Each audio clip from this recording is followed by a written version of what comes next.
Donc, je vous remercie beaucoup de participer donc, à cette présentation. Donc, intelligence artificielle et algorithmes de machine learning, usage dans le secteur bancaire et aspect éthique. Donc, on va revoir le programme. Naturellement, il est court, donc on va survoler. Hein. Le but, c'est une prise de conscience au niveau de l'intelligence artificielle, la réflexion sur l'approche de l'intelligence artificielle en banque. Est-ce que vous avez une approche unitaire, je veux dire, pour un petit projet, ou bien vous voyez donc l'approche de l'intelligence artificielle dans votre gouvernance en prenant les parties prenantes également externes. Donc on va fixer un peu les applications dans la banque, la vue d'ensemble de l'IA dans le secteur bancaire, les avantages et les défis. Je vais oser permettre de montrer donc deux exemples de programmation. Simplement, on ne va pas aller en détail, hein, je vais donner les codes que j'ai faits, je vais expliquer brièvement les codes, comme ça vous voyez, hein, l'intelligence artificielle c'est du codage, naturellement. Hein, il y a une particularité qui est différente par rapport au codage habituel en informatique, eh bien c'est l'entraînement des données. C'est ça qui est différent par rapport à l'informatique. Donc, on va parler également des problématiques éthiques. Et on va voir les biais qu'il y a et à faire attention pour les risk managers, pour les auditeurs, pour les CEO, les conseils d'administration, c'est important également. Et puis les perspectives d'avenir, où je vais introduire le sujet, mais c'est ça le but aussi, c'est qu'après, il y a une discussion circulaire au niveau de l'intelligence artificielle dans les banques. Donc, voilà, vous le savez très bien, l'IA, on en parle beaucoup. Hein, donc, il y a une évolution qui est, que je qualifie de remarquable et significative, mais ça dépend dans quel domaine et de quelle manière les différents secteurs sont touchés. Comme j'ai dit, en unitaire, hein, en projet spécifique ou bien en vision stratégique, ça dépend. Donc, l'impact est et sera considérable, il le sera. Hein, il ne l'est pas encore, on en parle beaucoup, mais après, il le sera. Donc l'objectif, c'est favoriser le dialogue et les débats hein, aujourd'hui, mais également formuler des pistes d'évolution hein, dans vos différentes sociétés. On va commencer par l'évolution du volume des données, parce que tout part de là, évolution des données, source Statista. Hein, donc qu'est-ce qu'on voit? On voit donc ici le volume des données en 2010, 2015, 2018, 2020, 25, 30, 35, donc on se situe à peu près ici. Mais qu'est-ce qu'on voit? On voit qu'on n'est pas encore dans la révolution complète. Hein, on démarre uniquement, quoi. Donc ça veut dire qu'il n'est pas encore trop tard, mais il est temps de démarrer cet après-midi dans vos banques pour préparer. Donc en 10 ans, hein, il va y avoir une croissance considérable de données. Donc on va parler de zeta-octets. Hein, ça ne veut rien dire. Hein, zeta-octet, qu'est-ce que ça veut dire? Hein, si vous prenez un film, hein, Netflix, vous avez 2 gigas. 1 giga, c'est quoi? C'est 1 milliard 73 millions d'octets. Et un zeta-octet, c'est 100 milliards de gigaoctets. Donc ça ne veut rien dire. Hein, ça me fait un peu penser en fait au compte des milliardaires. Hein, ils ont tellement de milliards qu'ils savent plus ce que c'est. Hein, donc c'est un peu ça. Donc on voit qu'on est en zeta-octet, c'est immense. Peu importe si on n'imagine pas ce que c'est, on voit bien que la progression est énorme. Donc les données vont exploser, et donc ça veut dire comment vous, risk manager, auditeur, CEO, conseil d'administration, vous allez pouvoir analyser ces données. C'est encore faisable maintenant, après ce sera plus faisable avec les méthodes actuelles. Donc c'est fondamental. Hein. Donc on est en zeta-octet. Hein. Évolution, alors on peut se poser la question maintenant, réfléchissez tous dans votre banque, comment vous gérez les données. Ici, j'ai une photo d'une institution financière en 2023. Donc, il y a des données, de quelle manière les données sont gérées donc, ou stockées, vous voyez. Du côté droit, ben, vous voyez les données, comment elles sont, quoi, papier, et puis jetées un peu n'importe comment. Hein, et l'objectif, c'est d'arriver de l'autre côté. Hein, avec gestion des données dans le cloud, etc., avec des données, ce n'est pas uniquement des données chiffrées, mais c'est la voix, hein, c'est les images, etc. Hein, tout ça vont devoir être intégrés et vont devoir être collectés. Donc il y a un travail, hein, pour certains, un travail énorme entre ce côté-ci et ce côté-là. Donc tout démarre dans l'intelligence artificielle avec les données. C'est pour ça que, encore une fois, je ne vais pas vous demander de répondre directement, mais vous pouvez. Est-ce que vous avez, par exemple, dans votre banque, des spécialistes de données, les analystes de données, les experts de données, les scientifiques de données, etc. Ce n'est pas pour rien que ces nouveaux métiers ont été créés, parce que sans ces métiers, eh bien, comment vous allez faire pour pouvoir appréhender donc, toutes ces données et tirer la quintessence de ces données. Alors, définition de l'intelligence artificielle, fait référence à la simulation de processus d'intelligence humaine par des systèmes informatiques. Simulation d'intelligence humaine. Et ce processus inclut l'apprentissage, le raisonnement et l'autocorrection, donc on voit du contrôle interne qui est intégré dedans. Donc, processus d'intelligence humaine. On peut déjà se poser la question, vraiment, est-ce qu'une machine peut répliquer l'intelligence humaine? Donc il y a beaucoup de débats maintenant. Il y a eu un débat avec un ingénieur de Google qui dit que oui, l'intelligence artificielle de Google, qui n'est pas encore sur le marché, commence à avoir un début de conscience. C'est rejeté par Google, mais pourquoi? C'est peut-être parce qu'ils ne veulent pas en parler. Vous avez entendu également Elon Musk qui dit arrêter l'intelligence artificielle parce qu'il y a certaines peurs de prise de pouvoir. On n'en est pas encore là. On ne sait pas ce qui se passe derrière, mais ce qu'on connaît au niveau du business, l'intelligence artificielle n'est pas intelligente. Vous le comprenez, vous le savez très bien, c'est une capacité à gérer et analyser beaucoup de données en un peu de temps. D'ailleurs, quand j'ai suivi les cours, j'ai fait un postgraduat en algorithme de machine learning, donc de programmation, j'ai vu qu'il faisait une référence à la psychologie cognitiviste. Donc la cognition, c'est le traitement automatique de l'information par le cerveau. Donc c'est cette approche-là qu'ils ont en termes de comparaison avec l'intelligence humaine.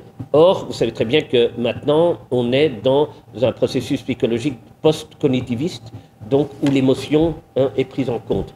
Et même au niveau des entreprises, l'émotion est prise en compte dans les prises de décision. Donc vous êtes directeur général, vous devez prendre des décisions, eh bien, il y a vos émotions qui interviennent dans votre prise de décision, même si on ne s'en rend pas toujours compte. Donc, attention aussi à relier donc, la machine et l'être humain. On n'en est pas encore là, bien qu'on entend que c'est possible. Certains rejettent complètement cette approche parce qu'il n'y a pas de conscience dans une machine. Simplement, ce qu'on dit dans des algorithmes de deep learning, c'est-à-dire qu'ils apprennent en profondeur, les algorithmes, tout seuls, jusqu'où ça va aller. Là, personne ne peut le dire. Donc, ça pourrait commencer à avoir cette approche de conscience, mais il n'y a pas de relation au monde non plus dans les machines. Donc, ça, ce qui peut poser un problème. Alors, l'IA, on pourrait dire, tiens, l'IA, c'est uniquement technique, c'est informatique. Ben non. C'est mathématique. Qu'est-ce qu'on trouve comme mathématique dans l'IA et dans la programmation? C'est surtout l'algèbre et le calcul matriciel qui est utilisé là-dedans. La psychologie, ben, j'en ai parlé. La linguistique, pourquoi? Parce qu'il y a des analyses de contenu, content analysis, sentiment analysis, analyse de sentiments. Et par exemple, en quoi la linguistique peut être utilisée? En partie pour le contrôle. C'est, vous rappelez de Kerviel, Société Générale, donc il y a eu une fraude avec investissement massif au-dessus des plafonds octroyés à Jérôme Kerviel. S'il y avait eu l'intelligence artificielle, à ce moment-là, qu'est-ce qu'on aurait pu avoir? On aurait pu avoir en fait un contrôle. En fait, maintenant, ce qu'ils font, les plus grosses banques, pour leurs salles de marché qui prennent des positions très importantes, l'intelligence artificielle va prendre l'information des téléphones, donc on discute, donc il capte cette information dans les emails, dans les transactions sur les plateformes de trading, tout ça c'est repris et il y a une analyse pour voir préventive s'il y a une possibilité de risque de fraude, de prise de position trop importante.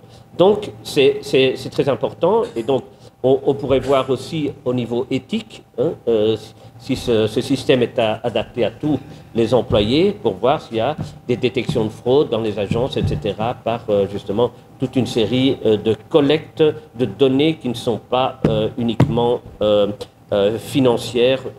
Voilà. Et puis la philosophie, naturellement, ça intègre quoi? L'éthique. On va voir que quand on lance un programme d'intelligence artificielle, il est fondamental de démarrer avec l'éthique. L'éthique, c'est pas après, c'est pas au milieu, c'est directement.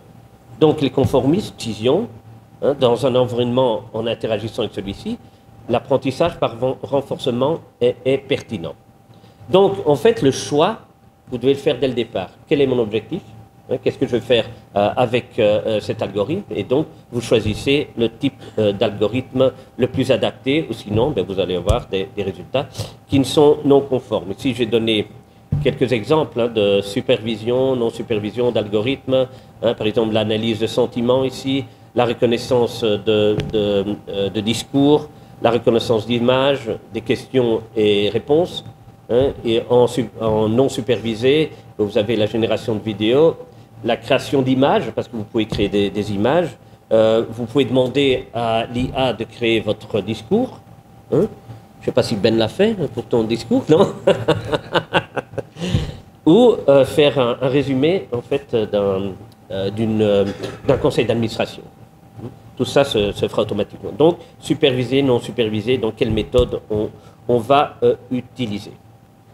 Alors, vu d'ensemble dans l'IA, dans le secteur bancaire, c'est clair que le secteur bancaire, c'est un terrain favorable au développement de l'IA, puisqu'on travaille beaucoup avec des données et on veut de plus en plus. Pourquoi? Parce qu'il y a la réglementation, les réglementations qui demandent de plus en plus de données. KYC, il faut connaître son client, mais il faut connaître aussi le bénéficiaire, bénéficiaire final, bénéficiaire économique. Vous avez d'autres réglementations sur la protection des données, etc. Donc, il faut mettre les contrôles adéquats. Depuis 2008, on sait très bien que l'analyse qui a été faite par les experts sur la crise, c'est que les risques managers n'étaient pas assez quantitatifs. Ils n'utilisaient pas assez d'outils quantitatifs. Donc, les risques managers sont très intéressés ou devraient être très intéressés par ces algorithmes d'intelligence artificielle. Pour les CEO, pour les décideurs, on est dans un monde incertain. Il y a des prises de décision qui sont de plus en plus complexes parce qu'il manque des informations pour pouvoir prendre des décisions. Donc c'est certain, monsieur le conseiller a parlé, la BCE qui veut utiliser l'intelligence artificielle parce qu'ils n'avaient pas prédit l'inflation. Donc voilà, il y a de la prédiction, on veut plus de prédiction. On se rend compte aussi que les régulateurs veulent que les banques identifient les risques émergents. Ce n'est pas évident d'identifier des risques émergents, surtout si on ne prend pas en compte les données. Il ne s'agit pas uniquement de décider des risques émergents sur les données qu'on a en interne, mais sur toutes les données qu'on a sur Internet qui vont prédire. Donc, on n'a pas prédit le Covid, on n'a pas prédit la guerre en Ukraine, on n'a pas prédit l'inflation. Ça fait déjà trois choses. Donc, on n'est pas encore au niveau qu'il faudrait, suite aux critiques de 2008, sur la gestion des risques, donc important. Vitesse d'exécution, fondamentale. Vous le savez très bien. Votre voix du client, qu'est-ce qu'il veut le client? Il ne veut plus attendre 2 heures dans une agence. Il veut faire, il prend son mobile, il veut faire sa transaction. Simplement, le grand problème aussi, c'est, qu'est-ce qui se passe? On est dans une situation où on retrouve 2 oppositions. La vitesse transactionnelle, donc la digitalisation, la vitesse de décision avec l'intelligence artificielle, la vitesse de prédiction si c'est un blanchisseur, donc on passe par la transaction. Tout ça, la vitesse, c'est important. Simplement, de l'autre côté, la sécurité, c'est aussi important. Donc vous faites quoi? Vitesse, sécurité. Et ne me dites pas que, on veut vitesse et sécurité est égal à 100%. Ça n'existe pas, puisque si on veut plus de vitesse, on diminue la sécurité parce que la sécurité prend du temps. Si on veut plus de sécurité, on réduit la vitesse. Donc c'est tout ce choix qui doit être fait et il y a des outils qui peuvent justement rendre plus efficient et atteindre le niveau le plus haut en termes de couple vitesse et sécurité. Il y a une opposition entre le temps opérationnel, process time, et le temps de sécurité, de security time. Si je vais vous donner quelques chiffres sur l'intelligence artificielle, et qui font réfléchir aussi, 90% des dirigeants estiment que l'IA représente une opportunité business pour leur entreprise. Donc c'est clair. Le marché de l'intelligence artificielle à travers le monde devra atteindre 267 milliards de dollars à 2027 et à 2035, c'est au-dessus de 300 milliards. Plus de 91% des entreprises leaders réalisent des investissements dans l'intelligence artificielle. Plus de la moitié des entreprises ont noté une augmentation de la productivité, donc gain au niveau des processus. 62% des clients sont ouverts au partage des données avec des solutions d'IA. Donc c'est déjà pas mal. Hein, ça va aider à mieux connaître les clients et à mieux les servir. Il y a encore une fois deux choses. Servir le client, contrôler le client. Vous êtes où dans votre entreprise? L'intelligence artificielle peut donner pas mal d'informations sur comment mieux servir le client. 21% des équipes de vente utilisent l'IA. 44% des entreprises ont réalisé des économies, donc des économies budgétaires. Il devrait y avoir 8 milliards d'assistants vocaux à la fin de cette année, donc des chatbots. Et 78% des entreprises affirment qu'il est important de pouvoir faire confiance aux analyses et recommandations d'intelligence artificielle. Ça, c'est un point essentiel dans votre développement. Est-ce que vous avez confiance en l'intelligence artificielle? Je prends le cas. ChatGPT de Elon Musk a réussi les examens de médecine en France. C'est bon.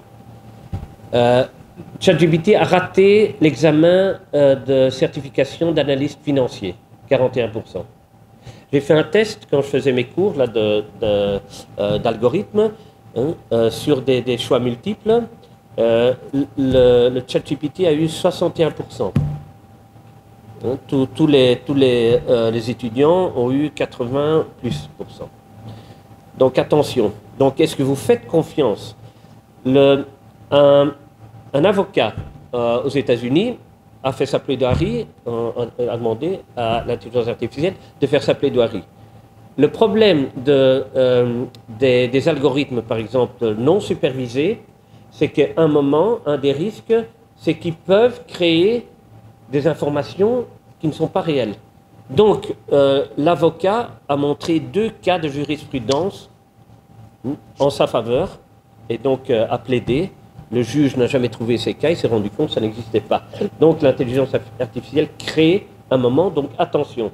Donc on voit très bien que vous ne pouvez pas faire confiance totalement. En finance, ils ne sont pas très top, hein, l'intelligence artificielle, donc il faut faire attention au niveau des risques. Donc il y a toujours un contrôle humain qui est important d'avoir, c'est essentiel. Alors, l'entreprise qui a le plus de brevets IA dans le monde, moi, je crois que j'allais parier que ça allait être une américaine. Ben, ce n'est pas une américaine, c'est Baidu. Puis j'ai regardé, Baidu, ben, c'est une entreprise chinoise d'Internet. Donc, voilà. Donc les Chinois, très fortes, très, très développés. Application dans la banque. Quel type d'application vous faites en matière d'intelligence artificielle? Vous allez pouvoir le dire après la conférence. Je donne quelques exemples. Détection de fraude, ça se retrouve souvent. C'est énorme. Vous avez les questions-réponses. Si vous voulez avoir des informations, vous voulez faire je sais pas, un speech, comme j'ai dit, ou une information pour résoudre un cas. Et j'ai le mari de ma nièce. Ils sont tous les deux docteurs et ils donnent cours à l'université de Lancaster. Lui, il a pris, en fait, il a fait une question d'examen. Il a fait répondre ça par l'intelligence artificielle. L'intelligence artificielle s'est trompée et il a demandé à ses étudiants de corriger l'intelligence artificielle. Donc, ça peut être utilisé de manière intéressante. Une chose qui est importante aussi quand vous utilisez ChatGPT, et pour les profs, en fait, pour éviter que les étudiants fassent leur thèse ou quoi avec l'intelligence artificielle, vous devez utiliser, en fait, toute une série d'informations, vous demandez toutes des informations qui datent d'après septembre 2021. Parce que ChatGPT s'arrête à septembre 2021. Donc, si vous allez demander quelle est la situation géopolitique en 2022, eh bien, il va vous répondre, et c'est faux. Parce qu'il va prendre des informations de 2021. Donc faites très attention à ça. Et ça, c'est valable pour toutes les analyses que vous allez faire. Conseil d'investissement, c'est fort utilisé. Hein. Il y a une entreprise d'investissement qui l'utilise à Luxembourg. Ça a l'air quand même de bien marcher. Ça bat le marché. Pour le moment, on va voir. Contrôle interne pour le client sur les activités sur son web banking. Donc là, moi, je trouve que c'est intéressant. Donc, on fait passer le contrôle interne au client.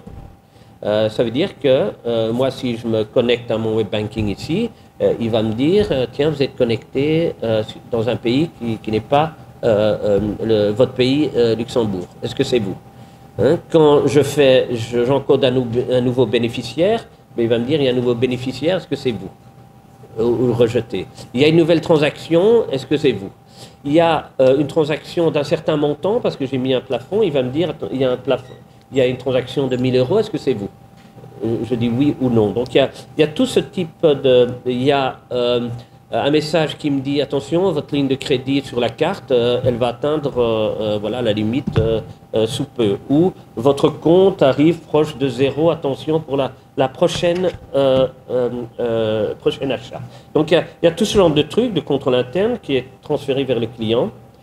Vous vous rappelez, un des points importants de l'intelligence artificielle, est-ce que vous avez confiance dans l'intelligence artificielle? Et donc, vos parties prenantes, vos clients, est-ce que vos clients ont confiance à votre intelligence artificielle? Ça veut dire aussi que l'intelligence artificielle que vous allez utiliser, il ne s'agit pas uniquement de la valider en interne.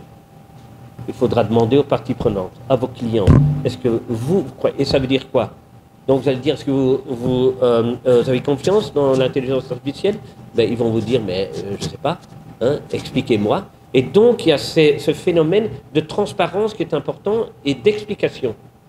Donc vous n'allez plus travailler en intelligence artificielle comme une boîte noire. Là, on ne va plus vous suivre.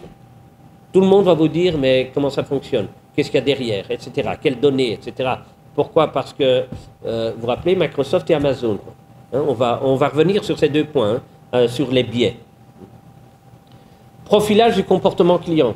C'est intéressant, hein, parce que l'intelligence artificielle va identifier quel type d'achat vous faites en tant que client. S'ils vous font un crédit, par exemple, est-ce qu'ils vous font un crédit voiture parce que votre crédit voiture arrive plus ou moins à échéance? Est-ce qu'ils voient que vous êtes locataire? Est-ce qu'avec un certain âge, vous avez des enfants, donc il peut voir dans toutes vos transactions? Est-ce qu'il va pouvoir vous proposer un crédit hypothécaire? Est-ce qu'il va pouvoir vous proposer aussi des investissements si votre dépôt est trop important, etc. Scoring de crédit, je l'ai mentionné. Hein, on a vu que le scoring de crédit avec machine learning donne des résultats plus performants que la régression logistique classique qu'on utilise dans tous les scorings. Alors, qu'est-ce qui se passe? C'est que la régression logistique, vous connaissez la courbe, hein, c'est une courbe en S, hein, et donc les clients très mauvais, les clients très bons, c'est OK, mais c'est au milieu. Au milieu, l'intelligence artificielle va identifier des clients qui ont été rejetés par le scoring traditionnel. Donc, vous allez pouvoir gagner des clients avec ce scoring d'intelligence artificielle. AML KYC aussi, naturellement. Hein, l'intelligence artificielle est là pour détecter hein, plus facilement, apprendre des patterns, hein, des patterns de blanchiment qui ont existé dans votre entreprise, mais également dans le monde, dans d'autres banques. Par exemple, au niveau risque opérationnel, ce qui est intéressant maintenant, je ne sais pas si vous connaissez le site web ORX, hein, pour les risk managers c'est intéressant, c'est un site web qui reprend donc tous les événements de risque opérationnel que les membres de ce site intègrent. Donc vous avez une base de données énorme avec toutes des données sur les risques opérationnels et donc ça devient des big data que vous pouvez analyser, prédire des événements hein, parce que vos données internes ne le permettent pas. Donc il y a toutes ces informations. Cybersécurité naturellement, hein, cybersécurité. Ce sera ils vont également, l'intelligence artificielle va identifier hein, les différents patterns d'attaque, hein, mais il faudra aussi protéger l'intelligence artificielle. Gestion des risques, c'est clair que ça va être utile et très utile. Pour des algorithmes qui sont supervisée et non supervisée, hein, également. L'aide à la décision, j'ai aussi mentionné, l'audit, ben, l'audit, ça va changer radicalement. L'audit ne sera plus après 6 mois, etc. Vous allez faire de l'audit en continu. Comme le risk manager, il va faire du monitoring, de la surveillance en continu. Comme la conformité va faire de la surveillance en continu. Donc l'audit, il ne va plus venir après. L'audit, il va recevoir des informations aujourd'hui. Tiens, alerte dans cette agence. Il y a des transactions qui ont un pattern qui est non cohérent. Vous commencez l'analyse causale, etc.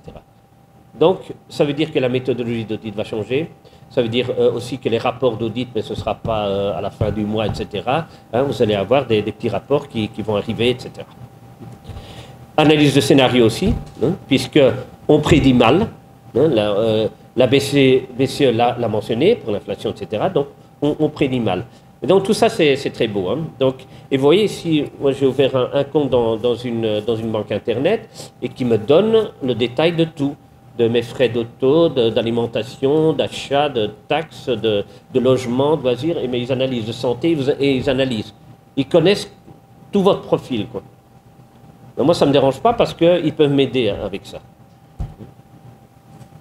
Alors, avantage, on le voit bien, on a des gains de productivité et d'efficience au sein des banques. Rapidité d'exécution, attention à la sécurité, connaissance des clients et quels produits je garde, quel produit je peux créer pour satisfaire les clients. Donc ça, c'est tout à fait intéressant. Les défis, je les mentionne déjà, la transparence, hein, et l'interprétabilité. Donc il faudra expliquer les décisions de votre intelligence artificielle à vos parties prenantes. Là, il faudra expliquer à la BCAO, il faudra expliquer aux clients, fournisseurs, etc. Et publier, donc on est dans la transparence, publier les méthodologies. Comme normalement, vous publiez les méthodologies de risque et d'audit, etc., vous allez devoir publier les méthodologies. Validation et vérification, donc il faudra avoir des audits indépendants, en interne mais également en externe, et puis avoir des tests rigoureux hein, pour leur mise en œuvre et la fiabilité en fait de l'IA. On l'a vu avec Microsoft et avec Amazon. Hein. Ça, c'était les cas les plus connus. Donc, régulation et normalisation, il faudra une législation claire.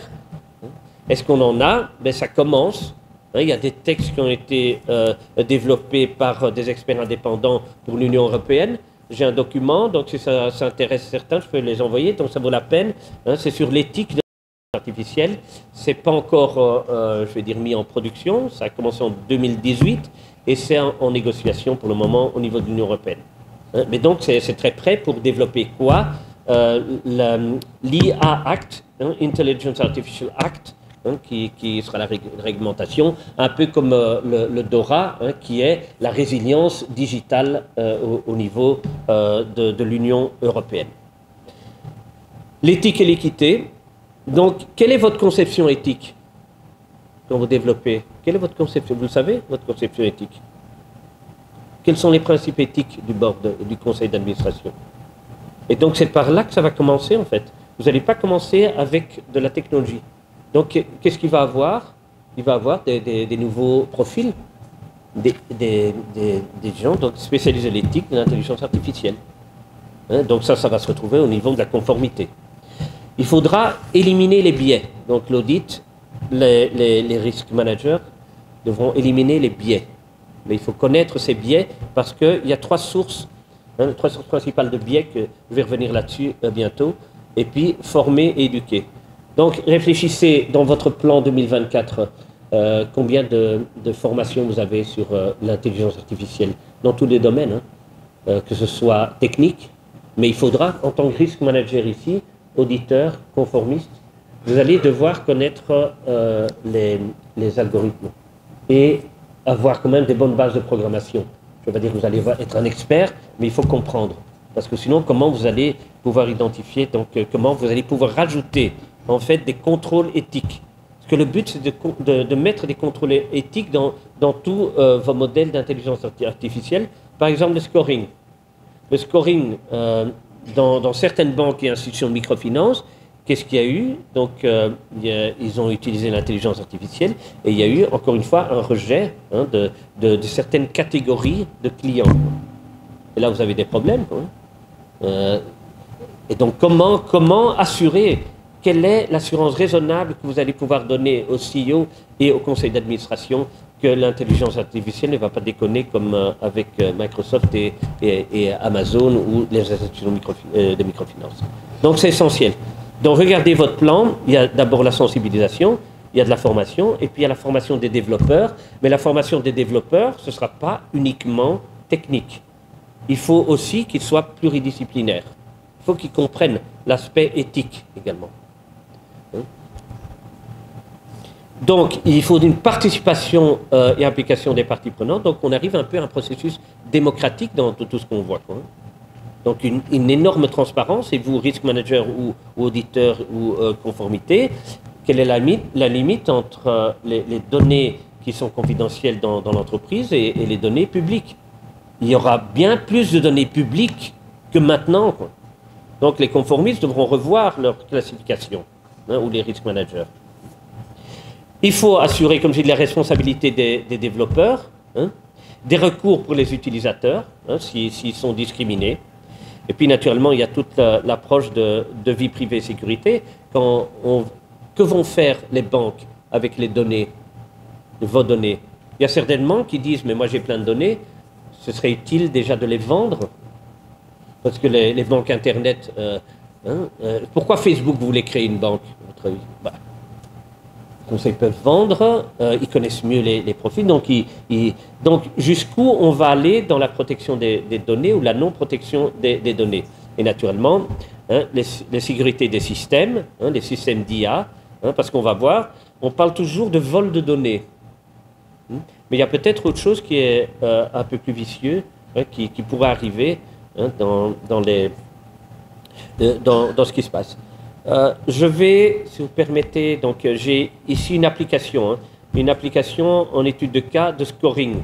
Un scoring avec contrôle éthique. J'ai pris, j'avais fait une programmation, mais j'ai pas pris tout le programme. Mais je vous explique les différentes parties qui sont essentielles quand vous allez voir une programmation. Tout d'abord, quand vous programmez dans un langage particulier. Donc le programme qui est utilisé en intelligence artificielle, c'est quoi? C'est Python. On dit que le Python, il est simple. Voilà. Ça dépend, le choix du langage doit être défini en interne chez vous. Mais enfin, prenez Python pour l'intelligence artificielle. Si vous prenez, par exemple, du développement informatique pour les salles de marché qui sont très actives sur le marché, donc vous n'allez pas prendre Python, vous allez prendre C++, qui est plus rapide. Donc il y a un choix en fait à faire déjà à ce niveau-là. Alors pourquoi Python c'est intéressant pour l'intelligence artificielle? Parce que Python a une série de bibliothèques qui sont disponibles sur le marché. Donc tout le monde utilise ces bibliothèques. Donc vous allez lui dire en tant que risk manager ou audit, vous allez dire mais est-ce que je peux faire confiance? C'est un peu comme répondre à la question est-ce que je peux faire confiance à Excel? Oui, hein, dans Excel, il y a aussi toute une série de formules, de graphes, etc., toute une série de data analysis. Vous faites confiance parce que, justement, tout le monde utilise Excel, il y a une communauté et donc on peut faire confiance. Donc là, première chose, on fait confiance aux bibliothèques. On n'audite pas, on ne fait pas une analyse des risques de tout ce qui est bibliothèque Python. On est intégré dans la communauté, on suit. Hein. Donc on importe par exemple Panda, NumPy, donc c'est des bibliothèques qui permettent d'importer donc des mécanismes de mathématiques complexes ou de la manipulation de données. Scalorn, c'est aussi une bibliothèque qui permet de collecter un certain nombre d'informations. Par exemple, Standard Scaler, c'est pour pouvoir normaliser votre distribution de données. Vous voyez, régression logistique également. Ils vont chercher des formules. Donc, on ne crée pas les formules dans Python.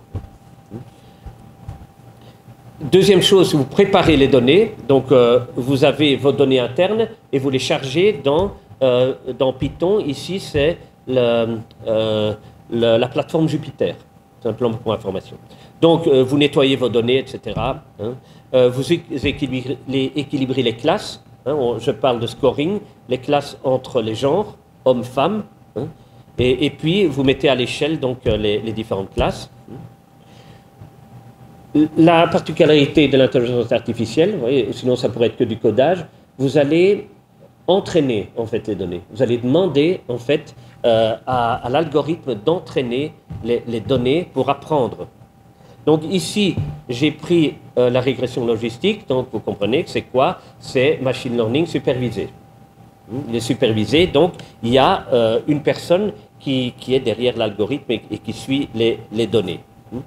Et puis vous avez une étape 5, parce que moi je vais faire un scoring de l'éthique. Donc je veux prédire la qualité en fait de mon modèle et je vais voir la performance du modèle. Et je vais évaluer donc l'équité ou l'éthique.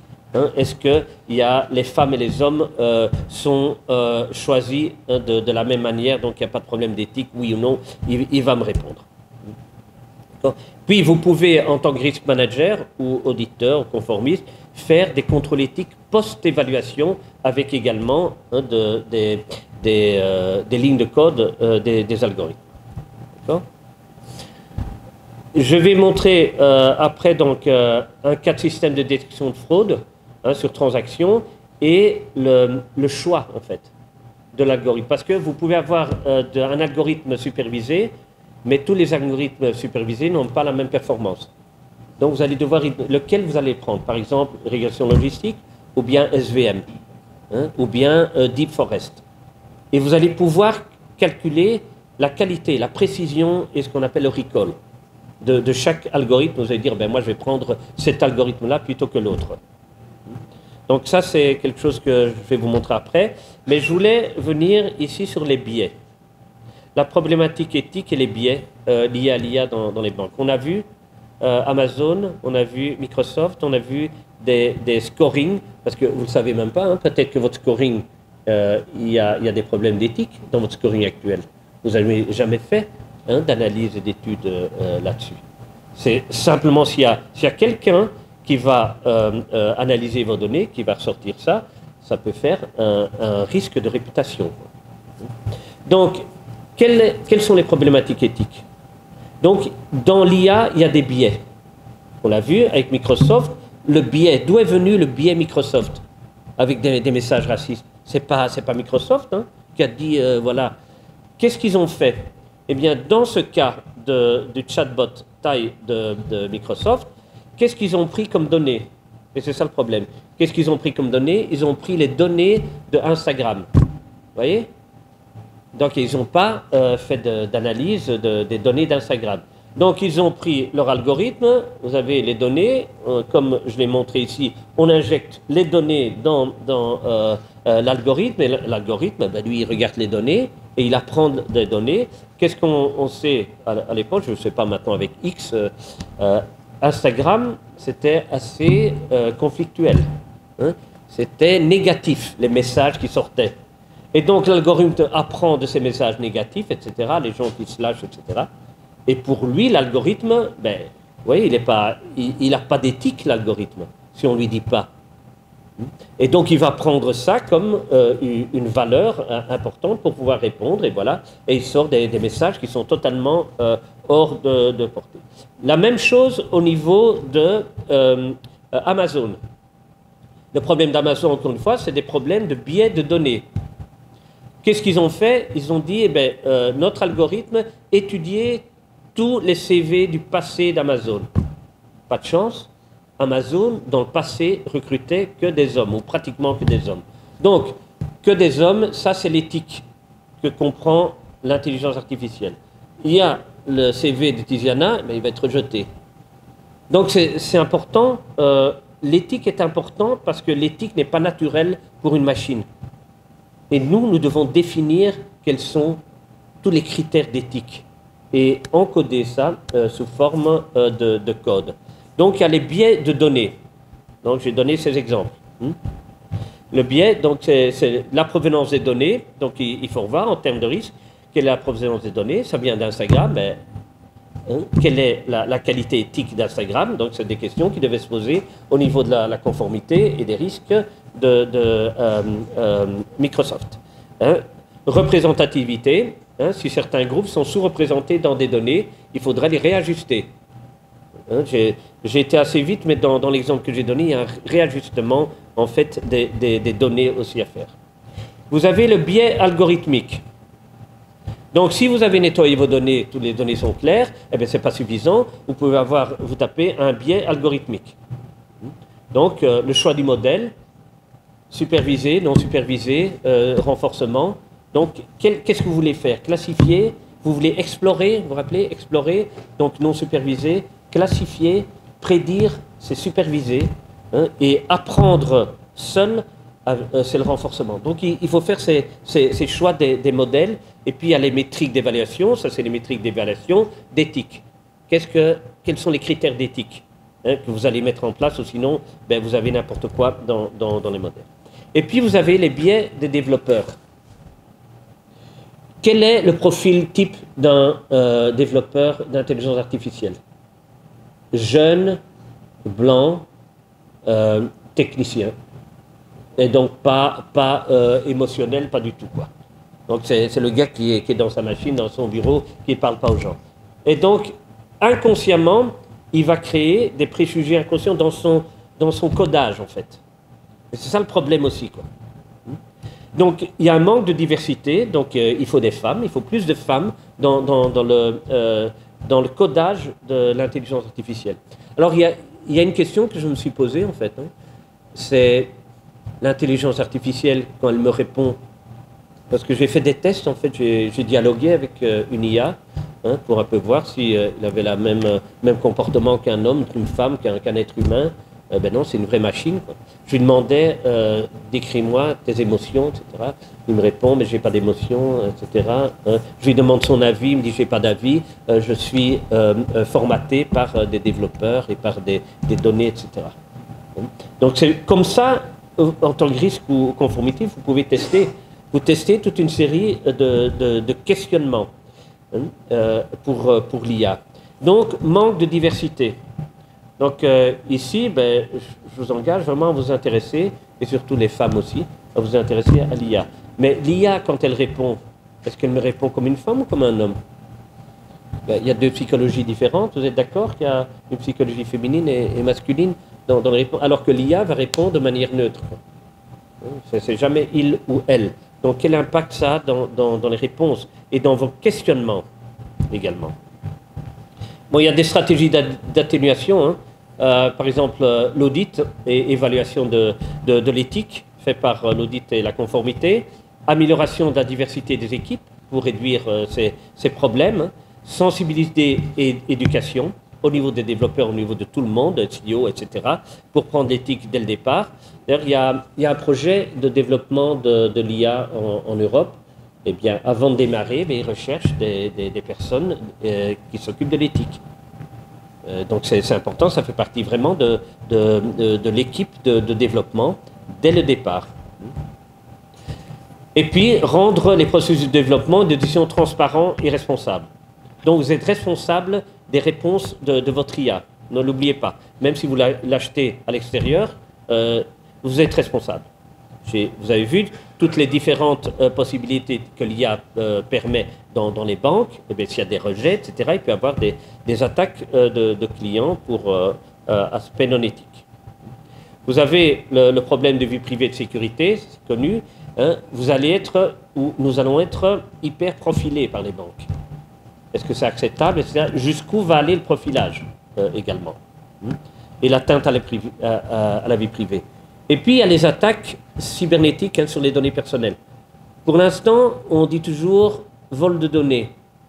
Moi, j'ai un peu réfléchi, je me dis, tiens, mais il y a quand même un autre point qui est un peu plus vicieux. Qu'est-ce qui se passe si des hackers vont modifier vos données et vont effacer, en fait, les traces? Donc, vous allez tirer, en fait, des conclusions sur des données qui ont été changées et qui peuvent amener alors des problèmes d'éthique, des problèmes de réputation, etc. Donc, quel contrôle vous avez sur les changements de données, etc. Est-ce que vous faites des backtesting aussi assez régulièrement, hein, avec des données d'entraînement et des données de test, pour voir si vous avez toujours, hein, au fil du temps, le même profil, quoi. Donc ça, c'est très important. Responsabilité et transparence, est-ce que les banques vont être prêtes à être transparentes, ou les gouvernements, etc., puisqu'ils vont développer. Donc si la BCE développe une prédiction, hein, sur l'inflation, ils vont expliquer. hein, mais la banque aussi, hein, sur les blanchisseurs aussi également, les banques, etc. Et une IA doit être responsable et transparente. Responsable et également de confiance. Alors, la régulation, hein, réglementation, simplement je vais vous montrer la réglementation, si vous permettez. Où est-ce que je trouve ça? Voilà, ici, vous avez ce document. Vous voyez, voilà. Ça, c'est un document qui a été fait par le groupe d'experts indépendants de haut niveau sur l'intelligence artificielle en 2018 et qui va être la base, en fait, hein, de l'éthique et de l'utilisation, hein, de l'intelligence artificielle dans l'Union européenne. Et donc, c'est un document qui est assez important, intéressant, qui permet aussi, oui, de définir les différentes normes. Hein. Par exemple, ici, vous voyez quelles sont les orientations essentielles. Hein. Mettre au point et déployer et utiliser des systèmes d'IA en respectant les principes d'éthique suivants: respect de l'autonomie humaine, prévention de toute atteinte, hein, équité, explicabilité, reconnaître et résoudre les tensions potentielles entre ces principes. Donc, ce n'est pas que du texte, donc vous allez devoir mettre ça en place, appliquer. Hein. Accorder une attention particulière aux situations concernant les groupes les plus vulnérables, également, les enfants, personnes handicapées, hein, etc. Reconnaître et être conscient que les systèmes IA apportent certes des avantages considérables aux individus et à la société, mais qu'ils présentent également des risques et peuvent avoir des incidences négatives. Donc déjà, demain, pour vous, hein, c'est cette analyse aussi qui doit être faite, hein, chez vous. Maintenant, quand on parle d'intelligence artificielle, moi je vois des biais éthiques déjà qui existent dans des modèles de risque. Hein. Donc ça vaut la peine déjà d'avoir cette réflexion. Donc ce document, il est assez intéressant. Alors je voudrais revenir sur un document, hein, ici, une citation qui s'est passée chez Google. Il y a un ingénieur de Google qui a dit, voilà, donc il y a une intelligence artificielle, Google développe l'intelligence lambda, et l'ingénieur Blake Lemoine a révélé donc, hein, que cette intelligence commençait à avoir une conscience. Pourquoi? Parce que quand il posait des questions, l'intelligence artificielle répondait par « je ». Moi, je n'ai pas vu ça sur ChatGPT. Jamais ChatGPT a répondu par « je ». Là, ben, ce n'est pas encore sur le marché, et donc il y a un début de conscience, hein, parce qu'ils utilisent des algorithmes très poussés de deep learning. Google a rejeté, mais je vous invite à lire, hein, et à voir ce qui se passe dans les commentaires de Elon Musk, etc. Donc ça se développe, mais ce ne sera jamais une intelligence humaine, parce qu'ils n'ont pas notre vécu, nos émotions, etc., notre passé, notre appréhension par rapport au monde, c'est plus différent. Dans les perspectives d'avenir, qu'est-ce qu'on voit dans l'utilisation dans les banques? J'ai donné un certain nombre d'applications. Et qu'est-ce qu'on voit en fait? C'est toujours détection de fraude, AML, c'est connaissance du client, etc. Vous, en tant que CEO, comment vous allez intégrer ça dans votre stratégie? Parce que normalement, quand vous développez l'IA dans votre entreprise, il faut que l'IA parte des valeurs, des missions, des valeurs de l'entreprise. C'est ce qu'on appelle Value Sensitive Design. Donc c'est sur base des valeurs qu'on va développer l'intelligence artificielle. Donc quelles sont les valeurs de l'entreprise? Vous voyez, et ce n'est pas de la théorie, c'est comment transposer les valeurs en justement critères d'intelligence artificielle. C'est là que tout doit partir. Vision holistique, parce que pour le moment, vous pouvez vivre, hein, avec une détection de fraude, et puis voilà, tout le reste, vous maîtrisez. Mais ce n'est pas stratégique, je veux dire, vous utilisez un outil. Qu'est-ce qui va se passer si toute votre organisation est sous intelligence artificielle? Comment ça va se passer? Comment vous allez vous sentir? J'aimerais bien avoir votre ressenti après, quand on va passer dans les discussions de groupe. Comment vous allez ressentir, en fait, est-ce que j'ai le contrôle sur mon intelligence artificielle et sur les informations que je reçois? En fonction des biais du développeur ou des développeurs, biais des données, biais des algorithmes, etc. Comment vous allez vous assurer, en fait, que l'information qui est donnée ou la décision qui est proposée par l'IA va être la bonne parce que vous allez être redevable, pas responsable, redevable, puisque vous décidez. Les responsables, ce seront ceux qui ont mis en place l'IA, les risk managers, etc. Mais vous êtes au niveau de la redevabilité comme le conseil d'administration. Et donc, qu'est-ce qui va se passer si tout le monde est IA, intelligence artificielle? Quelle gouvernance il y aura? Quel contrôle? Quel est le rôle de l'auditeur du risque, de la conformité de la personne, etc. Quelle stratégie? Est-ce que c'est intégré dans votre stratégie? Mais vraiment, je ne vous parle pas stratégie, on développe la détection de fraude. Non, vraiment, tout est relié à l'intelligence artificielle. Vous vous rappelez les données 2035? Comment vous allez faire en 2035 si vous n'en avez pas? Comment d'intelligence artificielle générale? Comment vous allez faire si vous en avez, mais vous n'avez pas une maîtrise? Qu'est-ce qui va se passer? Donc, il y a vraiment un mécanisme, une révolution qui va arriver, et c'est plus que discuter. Hein, c'est une révolution qui est multidimensionnelle. Donc, on n'est plus dans l'évolution, on est dans la révolution. Donc, il faut donc une amélioration continue, une formation continue au niveau des ingénieurs à l'éthique. L'IA devra amener de la confiance aux parties prenantes. Donc moi, quand j'ai utilisé l'IA et que je voyais 41% pour l'examen, il vaut mieux étudier que demander à l'IA de répondre à mes questions, quoi. Hein, quand l'IA répond moins bien sur l'intelligence artificielle, hein, donc des questions sur l'intelligence artificielle par une intelligence artificielle qui n'a que 61%, hein, elle atteint 1% du minimum. Si vous avez en dessous de 60, vous êtes éjecté hein, du diplôme. Donc, voilà, la confiance. Est-ce que, quand vous allez développer, est-ce que vous avez confiance? Je prends la banque qui a développé, donc qui a acheté son outil de détection de fraude, eh bien, elle n'avait pas confiance à son IA. Elle a continué à faire, par des auditeurs ou des spécialistes de fraude, à faire ce genre de mécanisme. Donc, comment croyez-vous que vos clients vont appréhender l'intelligence artificielle? Est-ce que vous le savez? Ça veut dire quoi? Ça veut dire que quand vous allez développer ou acheter, il y a cette notion de voice of the customer, la voix du client. Et il faut connaître la voix de vos clients par rapport à l'intelligence artificielle, pas après. Vous n'allez plus, vous allez dire, voilà, moi j'ai un outil, ça va vous faciliter la tâche. Ça, c'est fini. Avec cette nouvelle approche, c'est fini.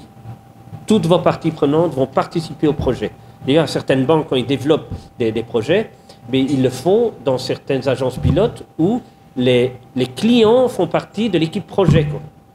Et qui vont dire non, ça ne va pas, ou oui, ok, d'accord, voilà. C'est important. Question. Les décisions de l'IA seront-elles mises en place par les décideurs? J'ai des décideurs là. Qu'est-ce que vous allez faire? Parce que parfois, vous recevez des propositions de vos conseillers. Vous êtes conseiller, vous donnez des conseils à votre DG. Parfois, il prend, parfois, il ne prend pas. Mais l'IA, vous mettez en place toute une IA, donc tout un mécanisme, etc., avec des contrôles des biais, etc., des data analystes qui vont vérifier les données, etc. L'IA vous donne une solution. Est-ce que vous allez la mettre en place ou pas? Et si vous la mettez en place, à quoi ça sert? Hein? Donc, il faut avoir une vision holistique de l'IA, pas uniquement un outil de risque ou un machin, comme ça se passe maintenant. On n'a pas de vision stratégique. Alors, l'emploi, hein, quand j'entends certains spécialistes, non, il n'y aura pas de perte d'emploi. Naturellement, il n'y aura pas de perte d'emploi en termes de nombre, mais en termes de profil, ben, c'est clair. J'ai discuté avec des personnes de microfinance dans un pays de la zone, et je lui demandais, maintenant, parce qu'on parle de développer avec leur screening d'intelligence artificielle, et je lui dis, tu crois que tes cadres, tes employés vont pouvoir suivre ces formations et être aptes à être formés? Moi, j'ai dit, moi, je ne crois pas. Il m'a dit non, moi, je ne crois pas non plus. Donc, c'est quoi? Vous allez devoir engager des nouveaux profils? Donc, j'aimerais bien aussi que vous discutiez après ma présentation, c'est quel profil vous allez demander? Quels profils seront sur le marché? Quel profil vous voulez avoir? Est-ce que dans vos objectifs, justement, c'est intégré? Hein, moi, je me pose la question aussi de la formation. Je suis formateur. Quel est l'impact de l'intelligence artificielle sur la formation? Je vois une chose, l'avantage que le formateur doit avoir, c'est l'aspect émotionnel, l'engagement avec les différentes parties prenantes. Il sera meilleur de toute façon que l'intelligence artificielle qui sera plus... j'ai déjà suivi des cours avec des robots, là. Le langage, il est très machine, quoi. Donc, il faut voir, ça va impacter tout le monde, quoi. Demande de nouveaux profils et nouvelles méthodologies. Votre méthodologie des risques, votre méthodologie de conformité, méthodologie d'audit, ça va changer, quoi. Je suis occupé aussi avec ISACA, Luxembourg, donc les audits informatiques, de mettre en place une cartographie de l'intelligence artificielle. Également, personnellement, je revois le COSO ERM pour l'intelligence artificielle. Parce qu'il faut revoir nos méthodologies, les adapter. Et ça, pas uniquement au niveau du risque, pas au niveau toutes les méthodologies. Au niveau de l'investissement aussi. Au niveau de la stratégie également. Donc il y a toute une série de points essentiels à réfléchir. Les perspectives, oui, elles sont positives. Les risques sont fondamentaux, sont nombreux, volumineux et multidimensionnels, différents biais. Donc il faut aller en multidimension quand on fait une analyse de risque. Et puis il y a ces données. Les données, il faudra faire confiance aux données externes. Comment prévoir la prochaine pandémie? Il faudra utiliser toutes les données Internet, etc. C'est déjà utilisé par un certain nombre. Mais est-ce que vous faites confiance? Il faudra retraiter ces données et donc choisir les bons algorithmes. Ce que je voudrais vous montrer, si vous permettez encore très rapidement, c'est, voilà, ici. 2 minutes? D'accord? Donc ça, c'est un autre... ce que j'ai fait ici, je voulais voir quel type d'algorithme je pouvais utiliser pour une détection de fraude. Donc, encore une fois, on commence par aller chercher toutes les bibliothèques nécessaires dans Python. Donc ça, c'est l'avantage de Python, c'est que vous avez toute une série de bibliothèques qui sont disponibles. Vous allez prendre vos données internes. Ici, c'est un fichier CSV. Vous allez également tirer un certain nombre de graphiques d'analyse immédiate de données pour voir, ici, je savais que les fraudes, je voyais que les fraudes, c'était sur des petits montants, par exemple. Je crée, en fait, j'analyse le taux de fraude sur ces données, c'est 0,17% de fraude. J'utilise comme algorithme le premier que j'essaye, je teste, c'est l'algorithme de régression logistique. Et il me donne quoi? Il me donne en fait un score.